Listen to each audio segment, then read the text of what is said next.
और अब बात उस पाकिस्तान की जो इन आतंकवादियों को भारत भेजता है। इसकी शुरुआत 5 ऐसे सवालों के साथ जिसके बारे में सोच समझकर दुनिया के बड़े बड़े कूटनीतिक एक्सपर्ट परेशान हैं, चिंतित हैं, थोड़े चकित भी हैं, क्योंकि हिंदुस्तान के पड़ोसी मुल्क पाकिस्तान में साजिश की आग कुछ इस तरह सुलग रही है। यह साजिश बड़ी है क्योंकि मामला पड़ोसी मुल्क की सत्ता पर आतंकवादियों के संभावित कब्जे का है। सवाल यह कि क्या पाकिस्तान का अगला प्रधानमंत्री हाफिज सईद होगा? इससे भी बड़ा सवाल, क्या 2024 में पाकिस्तान की परमाणु सत्ता एक आतंकवादी के हाथ में चली जाएगी? क्या पाकिस्तान की सेना हाफिज सईद को प्रधानमंत्री बनाकर भारत के खिलाफ बड़ी साजिश रच रही है? क्या मुंबई हमलों का मास्टरमाइंड, मोस्ट वांटेड आतंकवादी हाफिज सईद पाकिस्तान की सत्ता हड़पने की पूरी तैयारी कर चुका है? जब इतना कुछ हो जाएगा तो सवाल यह भी, क्या पाकिस्तान में भी आतंक का मंत्रालय होगा? आतंकी हिस्ट्री वाले मंत्री होंगे जिनका एजेंडा दुनिया में आतंकवाद को चरम पर पहुंचाना होगा। यह सवाल इसलिए क्योंकि किसी भी देश की सत्ता का निर्धारण वहां की व्यवस्था से होता है, वहां की चुनावी प्रक्रिया से होता है। सालों से पाकिस्तान में छिपा आतंकी हाफिज सईद एक बार फिर पाकिस्तान की राजनीति में हाथ आजमा रहा है और उसने पाकिस्तानी सेना और लाखों समर्थकों की सोचने समझने की शक्ति को हैक कर लिया है।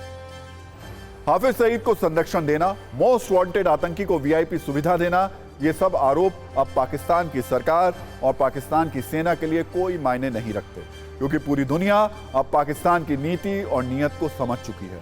हाफिज सईद की पार्टी खुल्लम खुल्ला डंके की चोट पर, बंदूक की नोक पर वोट वाली राजनीति में कदम रख रही है, अपने छटे हुए उम्मीदवार उतार रही है, पाकिस्तान की आवाम से वोट मांग रही है। और सबसे बड़ी बात, इस प्रायोजित साजिश का रिमोट कंट्रोल पाकिस्तान की सेना के हाथ में है। यानी जो भी रहा हो, इस वक्त जो हो रहा है वहां पर सेना के सौजन्य से ही हो रहा है।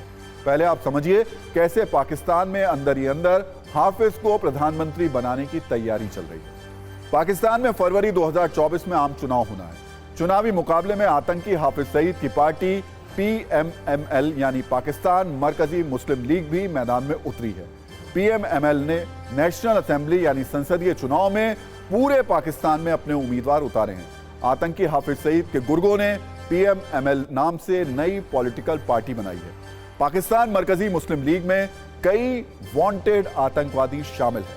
पाकिस्तान मरकजी मुस्लिम लीग का चुनावी अभियान भी जोर शोर से इस वक्त जारी है। सबसे बड़ी बात, हाफिज सईद का बेटा तलहा सईद भी चुनावी रेस में है। यहां पर आपको बताना जरूरी है कि हाफिज सईद ने साल 2018 में पाकिस्तान की राजनीति में अपनी किस्मत आजमाई थी। उस समय भी हाफिज के बेटे और दामाद दोनों ने चुनाव लड़ा था, लेकिन पाकिस्तान की जनता ने उन्हें नकार दिया। अब फिर पाकिस्तान की सेना के साथ मिलकर हाफिज सईद नए जोश और नई पार्टी के साथ चुनावी मैदान में उतर चुका है।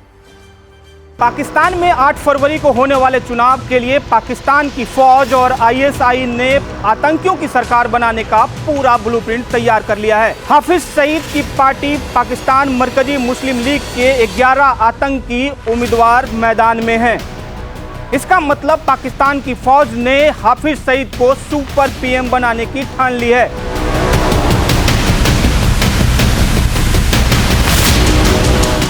जो आज टेरर स्पॉन्सरिंग स्टेट है, वहाँ पर टेररिज्म का पूरा राज हो जाएगा और ये एक मैं समझता हूँ दुनिया के लिए बहुत घातक समस्या रहेगी। और ऐसे में मैं समझ नहीं आ रहा है कि शायद उनके आर्मी और इंटेलिजेंस जिसके पनपे ने चला है, वो ये चाहते हैं कि ये लोग उसके कंट्री को रूल करें, तो वो भी उनके हित में नहीं है।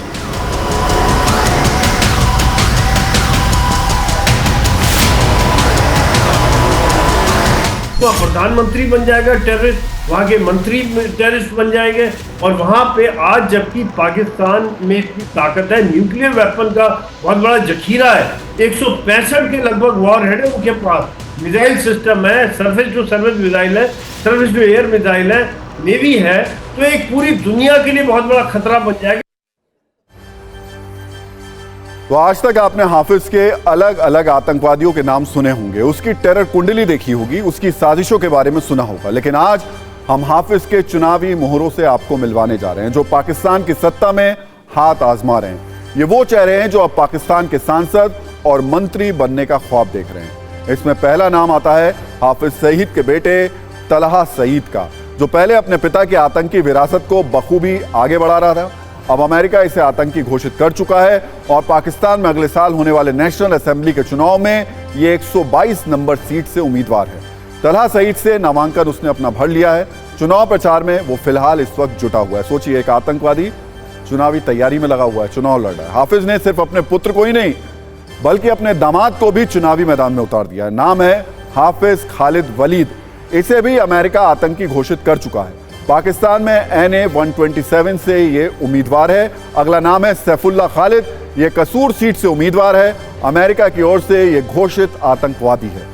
एक नाम है अहमद नदीम अवान, PMML कराची का ये अध्यक्ष भी है। हाफिज सईद का करीबी गुर्गा है। NA-235 सीट से ये उम्मीदवार है। एक नाम है हाफिज अब्दुल रऊफ। ये 119 सीट से उम्मीदवार है और अमेरिका ने 2010 में इसको आतंकवादी घोषित किया था। आतंकवाद के लिए चंदा जुटाने का काम ये लगातार करता रहा है। कारी मोहम्मद याकूब शेख भी हाफिज का एक चुनावी मोहरा है जो लश्कर के टॉप लीडरशिप में शामिल रहा है। अब NA-126 से ये उम्मीदवार है। अगस्त 2012 में आतंकी गतिविधियों की वजह से अमेरिका ने इसे बैन कर दिया था। लश्कर के लिए ग्लोबल लेवल पर चंदा ये इकट्ठा करना इसका मुख्य काम है। एक नाम खालिद मसूद संधू का है जो PMML का अध्यक्ष है। NA-130 से ये उम्मीदवार है। इस हाफिज सईद का इसको करीबी माना जाता है और ये भी आतंकवादी घोषित है। ये तो आपने उन उम्मीदवारों का संक्षिप्त टेरर देखा, जो परिचय है इनका, ये CV है छोटा सा उनका टेरर का। अब आपको इसके मुखिया मास्टरमाइंड की पूरी कहानी बताते हैं।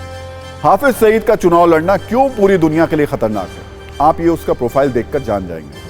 हाफिज सईद आतंकी संगठन लश्कर-ए-तैयबा का फाउंडर था। मतलब स्थापना इसी ने की। आज तक कई आतंकी हमलों को यह अंजाम दे चुका है। 26/11 मुंबई हमले का मास्टरमाइंड भी हाफिज ही है, जिसमें 166 लोगों की हत्या की गई थी। अमेरिका हाफिज सईद को ग्लोबल आतंकवादी घोषित कर चुका है।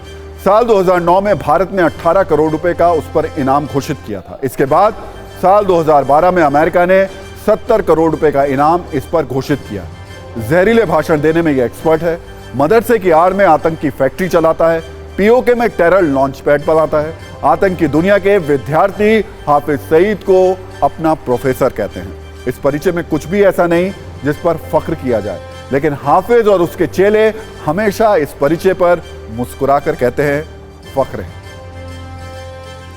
ये तो हाफिज की वो कहानी है जो सब जानते हैं, लेकिन क्या आप जानते हैं ये राजनीति में क्यों आ रहा है? क्या आप जानते हैं कि कैसे हाफिज ने पाकिस्तान में लोगों के दिमाग को हाईजैक कर लिया है?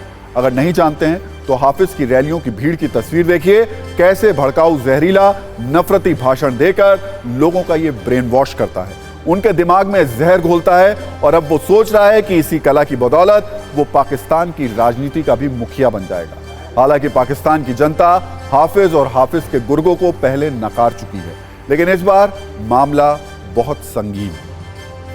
सोचिए, अगर पाकिस्तान की सेना के रहमो करम पर हाफिज सईद प्रधानमंत्री बन गया तो क्या होगा? क्योंकि पूरी दुनिया जानती है कि पाकिस्तान के पास परमाणु हथियार है। पूरी दुनिया जानती है पाकिस्तान अपनी जनता के लिए रोटी का इंतजाम करे या ना करे, युद्ध के लिए परमाणु बम का इंतजाम जरूर करता रहता है। एक रिपोर्ट के मुताबिक 26 दिसंबर 2023 तक पाकिस्तान के पास 170 परमाणु हथियार हैं। सबसे बड़ी बात, इनकी संख्या तेजी से बढ़ रही है। आशंका है कि 2025 तक पाकिस्तान के पास 200 परमाणु हथियार हो जाएंगे। हालांकि पाकिस्तान ने अपने परमाणु हथियारों की संख्या और क्षमताओं के बारे में बहुत कम जानकारी सार्वजनिक रूप से जारी की है, लेकिन जैसा कि दावा किया जा रहा है, ऊर्जा संयंत्र के नाम पर पाकिस्तान परमाणु हथियार डेवलप कर रहा है। आज हम आपको पाकिस्तान के 5 संवेदनशील ऊर्जा संयंत्रों के बारे में भी बता देते हैं। एक है कासूर परमाणु ऊर्जा संयंत्र, जो पंजाब प्रांत के कासूर में है। खैबर परमाणु ऊर्जा संयंत्र, ये खैबर प्रांत के चकवाल में है। के अब्दुल कादिर खान परमाणु अनुसंधान केंद्र, ये पंजाब प्रांत के कासूर जिले में स्थित है। हवाल परमाणु परीक्षण स्थल, ये सिंध प्रांत के हवाल जिले में स्थित है। शाहीन 3 बैलिस्टिक मिसाइल परीक्षण स्थल, ये पंजाब प्रांत के गुजरावाला जिले में स्थित है। यहां से परमाणु तत्वों की जरूरतें पूरी की जाती हैं। इन पर किसी आतंकी का कब्जा बहुत खतरनाक साबित हो सकता है। आज से 15 साल पहले मुंबई को दहलाने वाला हाफिज सईद आज तक भारत के खिलाफ साजिशें रच रहा है। आतंकी उसकी साजिश का जो केंद्र बनाते हैं वो POK को बनाते हैं। आपको बता दें कि हाफिज अपने बेटे और रिश्तेदारों सहित अपनी कोर टीम की मदद से POK में लश्कर-ए-तैयबा को ऑपरेट करता है। आतंकवादी प्रशिक्षण शिविरों में युवाओं को ट्रेनिंग देता है, युवाओं को लेटेस्ट हथियार चलाने की उसमें ट्रेनिंग दी जाती है। छिपकर, घात लगाकर हमला करने के लिए भी युवाओं को ट्रेंड किया जाता है। भारत के खिलाफ युवाओं में जहर घोलकर लोगों का ब्रेन वॉश करता है। लश्कर के जरिए भारत के खिलाफ आतंकवाद को बढ़ावा देता है। हाफिज सईद के पाकिस्तान के पीएम बनने पर पूरी दुनिया में क्या होगा, जरा ये भी आप सोच लीजिए। हाफिज सईद प्रधानमंत्री बना तो दुनिया में पाकिस्तान की बची कुची मान्यता भी खत्म हो जाएगी। पूरा पाकिस्तान आतंक का खुला मैदान बन जाएगा। हाफिज के प्रधानमंत्री बनते ही पाकिस्तान के परमाणु संसाधन खतरे में पड़ जाएंगे। आतंकवादियों को परमाणु हथियारों तक पहुंचने की खुली छूट मिल सकती है। ऐसे में न्यूक्लियर त्रासदी का खतरा और ज्यादा बढ़ जाएगा। आतंकवादियों के पास लंबी दूरी की मिसाइल और एडवांस ड्रोन जैसे घातक हथियार पहुंच जाएंगे। याद रखिएगा, खतरा सिर्फ पाकिस्तान तक सीमित नहीं रहेगा, यह पड़ोस को भी जलाएगा और दुनिया के अलग अलग हिस्सों में मौजूद आतंकी संगठनों को बूस्टर भी देगा। लेकिन इस तमाम पूरी इस जानकारी के साथ जो हमने एक्सक्लूसिव जानकारी जुटाई है पाकिस्तान से, उसमें सबसे महत्वपूर्ण बात और अब सबसे महत्वपूर्ण सवाल है, वो IMF से है, वो अमेरिका से है और UN से है। अभी 2 दिन बचे हैं पाकिस्तान में।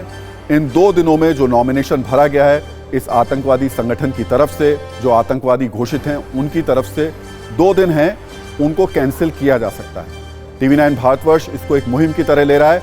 अमेरिका अगर देख रहा है तो उसको और उसके साथ साथ UN को, साथ ही साथ IMF जैसी संस्था जो कि तमाम तरीके का पैसा पाकिस्तान में पहुंचाते हैं, उनको देखना चाहिए और इनको किसी भी हाल में रोकना चाहिए।